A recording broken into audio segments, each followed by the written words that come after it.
marshaled, outnumbering Hannibal's forces by something like 2-1. The Battle of Cannae is Hannibal's greatest challenge.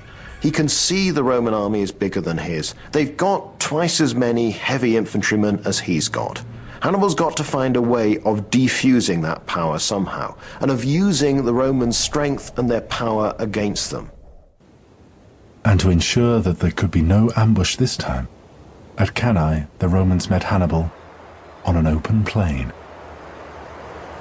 You have to imagine about 150,000 men stretched out in the field over there. They're stretching from the river for about 4 kilometers out in that direction.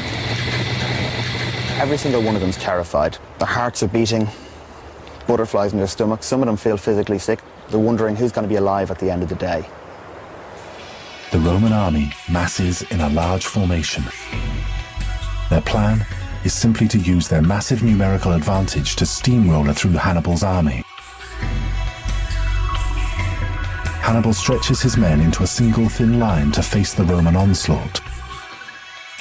Then, just to show the Romans he's not frightened of them, he actually advances the center of that line to put his men, when they start the battle, nearer to the Romans than they needed to be. Hidden behind this line, on either side, are his best heavy infantry, the Libyans. The most disciplined troops in Hannibal's army are the Libyan infantrymen raised from North Africa. These are very well trained and they're very heavily equipped. And these people can go head to head against Roman legionaries and stand a good chance of winning. Hannibal then sends his cavalry on each flank to fight their opposite numbers on the Roman side. All he emphasizes to his cavalry officers is that they've got to win quickly. Time is the critical thing at the Battle of Cannae. Hannibal's plan relies upon each thing happening in sequence, and if one fails, the whole thing would unravel. The Roman juggernaut then meets the thin line of Hannibal's troops, and after fierce fighting, Hannibal's line begins to give in the center. The Romans are successful at first. They push back the Celtic and Spanish infantry, forcing the crescent to turn inside out. Now they think they're winning. That's exactly what Hannibal wants them to think. At this stage, the Roman armies send more and more men into the center to keep pressing their advantage. As the fighting line is pushed back, the Romans find themselves with Hannibal's Libyans on either flank. Now Hannibal gets these, his best infantry, to wheel round and attack the Roman army from both sides. The Roman army has been drawn into a trap. Finally, Hannibal's cavalry, having defeated the Romans, regroup and attack from behind.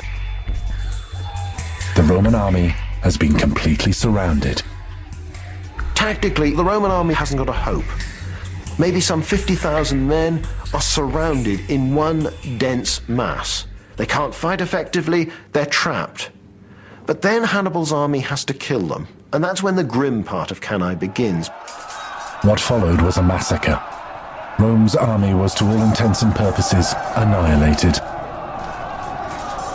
But what makes this particularly terrifying is this isn't mechanized fighting. This is all done hand to hand.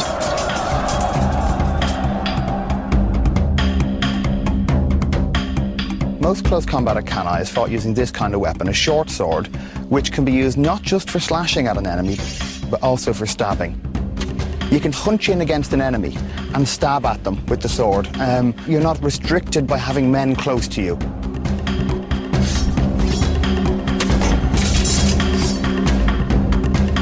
This is a falcata. It's a slashing sword. It's a natural chopping action for the sword, but also if you hack at an enemy, and even as you draw it away, you're going to cut even deeper as you do so. You're slicing great chunks of flesh away with it.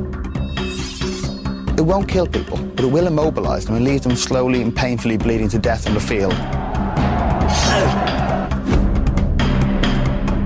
This is the pilum. It's the basic throwing weapon of the Roman infantry. It's got a heavy head which punches through the shield, and then the narrow shaft is carried by the weight behind it. Even if the shield held this far away from the body, it's capable of going through the shield and carrying on to actually kill the man behind. It can actually transfix the shield onto his body. So the shield itself is useless as a defense against it. These people aren't being killed with neat little bullet holes, even relatively neat kind of stab wounds from spears. They're being hacked down by thick, broad-bladed swords. People are even having limbs removed. You've got innumerable mutilated corpses lying on the battlefield, and all of them just pouring their blood out onto the ground. Even if the average person or horse lost, 2 pints of blood on that ground, that's 100,000 pints of blood spilt onto the soil of Cannae. Cannae remains one of the bloodiest battles ever fought. It's estimated that Rome lost more than 50,000 men, the largest loss of life in any single day, before or since. Even today, military historians and a lot of professional soldiers are still fascinated, almost obsessed by the Battle of Cannae. And it's held up as the example of the most complete tactical victory. They'll talk in terms of perfect double envelopment and all this sort of thing. So complete was this victory that Hannibal's tactics are still taught in military academies, more than 2,000 years later. And in the First Gulf War in 1991, Hannibal's tactics at Cannae were employed by the UN commander, General Storeman Norman Schwarzkopf. I learned many things from the study of the Battle of Cannae that I applied to Desert Storm. So you can see basically what our problem was at that time. We were outnumbered as a minimum 3-2 as far as troops were concerned. We were outnumbered as far as tanks were concerned, and we had to come up with some way to make up the difference. We used a little misdirection, and we allowed the Iraqis to think that we were going to do something that we weren't going to do, and they bought it. Like Hannibal, Schwarzkopf had his enemy focus its attention in one place while he enveloped and surrounded them. We really used economy of force, just as Hannibal did. We used economy of force to fix the enemy, fix the strength of the enemy, keep them focused in one area, while we went ahead and used maneuver to get around behind them and on their flanks. At the same time, we launched the 1st Armored Division, the 3rd Armored Division, and because of our deception plan and the way it worked, we didn't even have to worry about a barrier. We just went right around the enemy and were behind him in no time at all. The 7th Corps came in and attacked in this direction. The 24th Infantry Division made an unbelievable move all the way across into the Tigris and Euphrates Valley, the only avenue of egress left because we continued to make sure that the bridges stayed down. So there was no way out.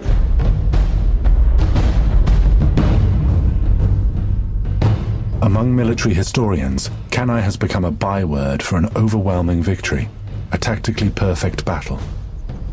Despite it, however, Hannibal's next move was even more surprising. He handed Rome the key to his own downfall.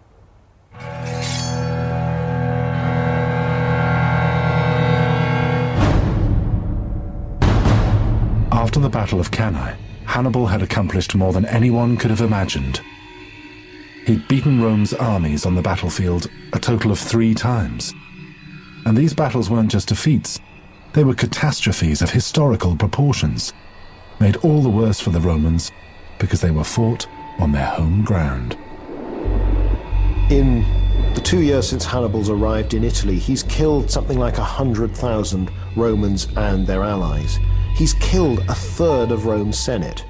Absolutely every family is in mourning for some relation or other, or used to sit next to someone who is now not there anymore. By the standards of the day, Hannibal had clearly won not just the battles, but the war itself. Hannibal has won the war as he understands it, and he clearly expects the Romans to admit defeat, to roll over, say, right, fair enough, you've beaten us, and begin peace negotiations, and accept whatever terms he, the victor, chooses to impose on them. The problem was that the Romans wouldn't accept defeat. The Romans are not giving in, they keep on going. And this is a basic truth throughout all periods of history. You only really win a war when your enemy concedes defeat.